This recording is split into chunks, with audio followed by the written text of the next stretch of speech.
Kita ke sorotan berikutnya. Malam nanti, Timnas Indonesia akan bertemu wakil Asia Tenggara lainnya, Vietnam, di laga kedua penyisihan Grup D Piala Asia 2023 Qatar. Laga ini akan menjadi penentu nasib Golden Star Warriors dan skuad Garuda. Vietnam dan Indonesia sama-sama membutuhkan kemenangan untuk menjaga asa lolos ke babak 16 besar. Kedua tim sama-sama kalah pada pertandingan pertama. Meski saat ini rekor pertemuan berpihak kepada Golden Star Warriors, bukan tidak mungkin Indonesia kini kembali mengukir kemenangan atas Vietnam yang terakhir diraih pada 2016. 이제는 다 지나간 과거고 우리한테는 내일이 있는 거지 지나갔던 것 같고 굳이 뭐 옛날 거 다 들추기면서 얘기할 필요는 과거는 거의 필요 없다. 그리고 우리 또한 선수들이 많이 보강이 됐고 좋은 선수, 어린 선수들이지만 좋은 선수들로 많이 만들어지고 있기 때문에 내일 경기를 훨씬 더 예전보다는 좋은 경기를 할 것이다 보시면 되겠습니다. Timnas senior Indonesia sudah 27 kali berjumpa Vietnam di berbagai ajang kejuaraan. Masing-masing tim berbagi kemenangan 8 kali dan imbang 11 kali. Terakhir kali, tim Garuda mengalahkan Golden Star Warriors pada 2016 di ajang Piala AFF.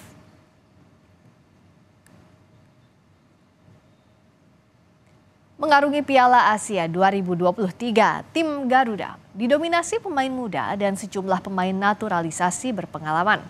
Lini belakang akan dipimpin Jordi Amat, pemain Johor Darul Takzim yang memiliki 11 caps bersama timnas, sementara di barisan gelandang diisi Yaakob Sayuri yang punya 16 caps, lalu sebagai penggedor ada Witan Sulaiman, pemain berpengalaman yang memiliki 37 penampilan bersama timnas.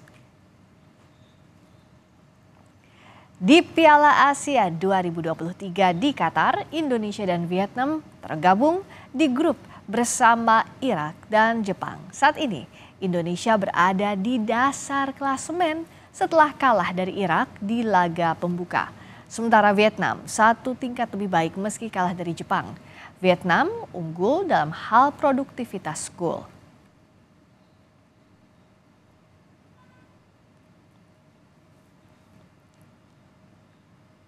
Lalu bagaimana persiapan tim Garuda jelang laga kontra Vietnam malam nanti? Kita sudah terhubung dengan jurnalis harian Kompas, M. Iksan Mahar, yang saat ini berada di Doha, Qatar. Selamat siang waktu Qatar, Mas Iksan. Selamat siang waktu Qatar, Mbak, dan juga selamat sore waktu Jakarta. Terima kasih Mas Iksan. Nah, ngomong-ngomong soal persiapan Indonesia jelang laga versus Vietnam ini seperti apa? Setelah kalah dari Irak, apakah mental pemain masih cukup siap untuk menghadapi laga lawan Vietnam? Kalau dikatakan melawan Vietnam itu kita sangat menggebu-gebu ya. Pemain ini kemarin sesi latihan kemarin yang resmi dan juga sehari setelah pertandingan itu langsung ada latihan yang dilakukan oleh pelatih Sintayong, dan bedanya di sini persiapan memang lebih agak sedikit berbeda dibanding melawan Irak, karena sekarang mungkin dipengaruhi juga kondisi fisik yang terlalu berbahaya juga jika terlalu diforsir. Jadi relatif dalam 3 hari terakhir ini latihan dipadukan antara agak santai dan juga latihan intens pada sore hari. Jadi pagi itu pemain-pemain timnas diberi kebebasan oleh Coach Sintayong untuk melakukan aktivitas bebas gitu. Bahkan kemarin ada beberapa yang nge-mall lah, yang di dekat hotel timnas, tapi sorenya mereka berlatih semua. Di satu sisi juga kondisi udara dingin di Qatar dalam 2 hari terakhir yang lebih berangin ini juga bakal jadi tantangan juga buat pemain timnas, karena dalam 2 hari terakhir nih timnas biasanya latihan cukup dengan jersey gitu. Kemarin dalam 2 hari terakhir mereka mayoritas dari timnas relatif memakai jaket juga, mungkin hanya pemain-pemain yang bermain di Eropa dan juga naturalisasi nih yang masih kuat gitu dengan cukup dengan jersey yang lainnya itu. Jadi di luar teknik, taktik dan juga fisik, ada juga faktor non teknis yang harus dipersiapkan timnas untuk menghadapi Vietnam malam ini waktu Indonesia Barat. Karena ini laga wajib menang, Iksan.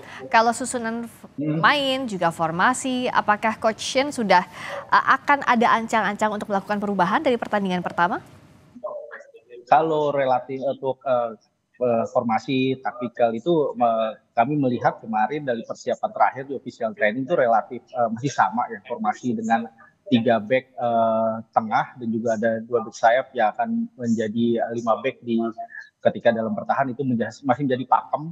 Hanya mungkin nanti posisi pemain pilihan pemainnya akan sedikit berubah. Ada opsi Pratama Arhan dan juga ada Shane Patinama di back sayap kiri, di kanan ada Sandy Walsh, ada Asmawi, bahkan bisa dicoba juga Yakob Sayuri untuk bermain lebih bertahan. Tapi kalau untuk di tengah dan di depan itu relatif akan lebih stabil, formasinya mungkin masih sama dengan apa yang diturunkan ketika melawan Irak, seperti ada Ivar Jenner, ada Rafael Struijk di depan, Marcelino Ferdinand, dan juga Justin Hubner yang bisa jadi andalan timnas untuk pertandingan melawan Vietnam ini. Tapi kalau dari sisi Vietnam sendiri seperti apa Iksan persiapannya? Karena kan di posisinya di atas Indonesia, tapi poinnya sama-sama 0, menangnya di produktivitas gol, unggulnya di produktivitas gol. Nah, persiapan lawan Indonesia seperti apa? Nah, ini Vietnam sangat kalau dikatakan oleh pelatih Vietnam Philippe Rocher kemarin di press conference jelang laga itu, mereka menganggap bahwa Vietnam itu lebih unggul dibanding Indonesia. Dalam satu artian yang pertama mereka mencetak gol lebih banyak dibanding Indonesia saat melawan Jepang dengan 2 gol. Ditambah juga menurut Philip secara mental, secara taktik permainan timnya lebih baik dibanding Indonesia, meskipun dia tahu bahwa Indonesia juga adalah salah satu kekuatan besar dalam di kancah sepak bola Asia Tenggara. Jadi meskipun PD, tapi dia juga menganggap bahwa pemainnya nggak bisa lengah karena jadi dianggap melawan Vietnam ini adalah pertandingan final. Bahkan dia mengatakan bahwa laga Indonesia ini adalah final bukan hanya untuk lolos ke babak 16 besar, tapi juga final dalam arti Piala AFF, Piala Asia, bahkan juga di kancah SEA Games dikatakan seperti itu. Jadi pemenang laga ini bisa diklaim sebagai raja Asia Tenggara lah. Nah ini yang jadi pertaruhan untuk Indonesia atau Vietnam. Tapi yang jelas kalau dari bagaimana stamina permainan para pemain pemain timnas Vietnam dibandingkan dengan Indonesia kalau yang Anda amati di sana, Iksan.